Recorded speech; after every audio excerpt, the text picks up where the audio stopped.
Some stories, they just feel bigger than life, right? Tales of daring pirates, legendary ships, and treasures so huge you'd think they were just myths. But what if I told you that sometimes those myths are actually real, just lying there at the bottom of the ocean, waiting to be found? So where do we even begin with a story like this? Well, you might think we'd start back in the 1700s, but nope, we're starting way more recently. Jump to 1984. Off the coast of Cape Cod, an explorer named Barry Clifford makes this absolutely mind-blowing announcement. He's found it, the wreck of a legendary pirate ship lost for almost 300 years. And look, this wasn't just some random old ship. The treasure on board, it was staggering. I mean, get this. In today's money, we're talking about gold, silver, all kinds of valuables just scattered on the seabed, worth an estimated $120 million. That's not just a fortune, that's a pirate's fortune. A treasure that big, it doesn't just show up out of nowhere, right? It's got a story, it's got a captain. And to really get what this discovery means, we've got to go back, way back. We need to find out whose incredible and, let's be honest, tragic story ended right there, beneath the waves. That captain's name was Samuel Bellamy, but everyone knew him as Black Sam. And here's the thing about him. He totally breaks the mold of your typical pirate villain. Yeah, he was tall, strong, apparently a pretty sharp dresser, but he also had these amazing nicknames, like the Prince of Pirates and the Robin Hood of the Seas. And trust me, he earned them.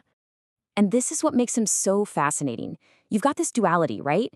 On one hand, the guy was an absolutely brilliant and, ruthless pirate. In a career that lasted barely more than a year, he captured 53 ships. That's insane. But on the other hand, he was known for being incredibly generous. He'd treat the crews he defeated with respect and led his own men with a sense of fairness that was just completely unheard of back then. So how did he get here? Well, he wasn't born into this life. He started out in Devon, England, and even served in the Royal Navy. That's where he learned his way around a ship. It was actually love that brought him over to the Americas, to Massachusetts. But when that fell through, he did what a lot of ambitious guys did. He headed down to Florida to try and make his fortune hunting for sunken Spanish treasure. Spoiler alert, the Spanish gold thing didn't pan out. So that's the big question, isn't it? How does a former Royal Navy sailor, a failed treasure hunter, become one of the most successful pirate captains of the entire Golden Age?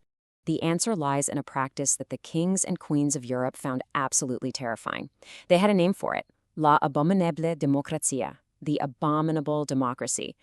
Think about this. On a pirate ship, the crew voted. The captain didn't rule with an iron fist. He served because the men chose him. It completely flipped the script. And here's a perfect example of how it worked in real life. Bellamy was serving under another captain, a guy named Benjamin Hornigold. Now, Hornigold was a bit of a patriot and refused to attack any English ships. The crew, all 90 of them, were not on board with that plan. So what did they do? They held a vote. Hornigold was out. Just like that. And they elected Sam Bellamy as their new captain. No bloody mutiny, no one walking the plank, just democracy at sea. So now he's the captain, and it turns out he was really good at it. Then, in the spring of 1717, he spots it. The one prize that would make him a legend and also seal his fate. A magnificent ship called the Whydah Gally. Now, the Whydah was the real deal. It was a brand new, state-of-the-art ship. And on this particular trip across the Atlantic, its cargo hold was just overflowing with wealth. Gold, ivory, you name it, all taken from Africa. Bellamy gives chase for 3 solid days, and in the end, the Whydah's captain just gives up, surrenders without even a fight. And this is where that Prince of Pirates stuff really comes into play.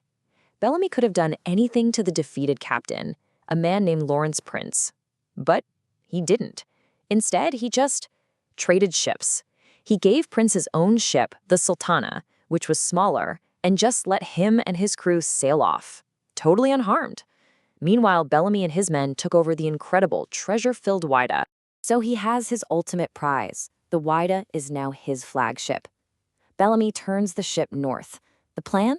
Sail to Boston, get back together with a woman he loved, and maybe, just maybe, retire from pirating as a ridiculously wealthy man. But the sea had a very different idea. It all went down on the night of April 26, 1717. They're right off the coast of Cape Cod when the Whydah sails straight into a monster of a storm, a nor'easter. It came out of nowhere, and it was just unbelievably violent. Sometime after midnight, The huge masts just snapped like twigs.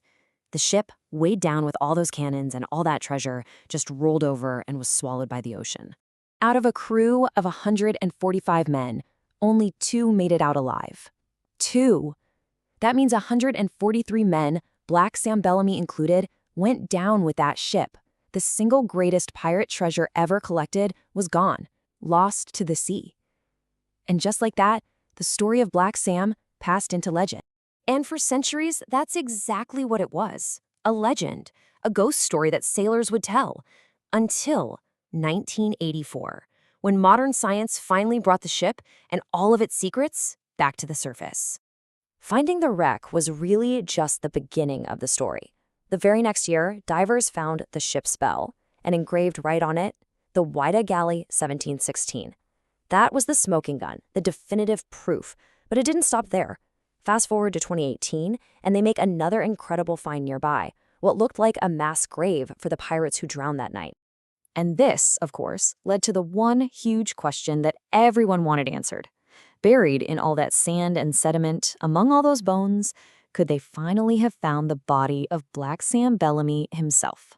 So, scientists went to work. They carefully took a femur from the site and tested its DNA against a living relative of Bellamy's family over in England. Everyone held their breath. And the result? It was not a match.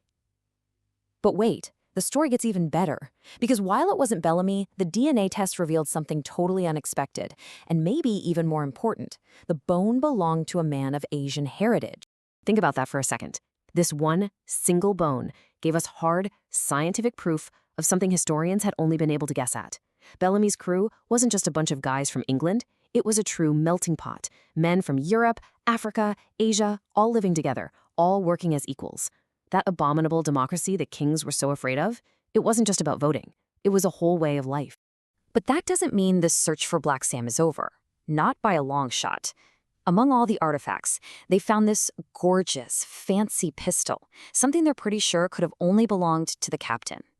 It's a real, physical link to the man, even if we can't find his actual remains. So today, you can go see the treasures of the Whydah in a museum. But the captain himself? He's still out there. His body still a complete mystery. It just makes you wonder, doesn't it? After all this time, more than 300 years, will the sea ever give up Black Sam's final secret?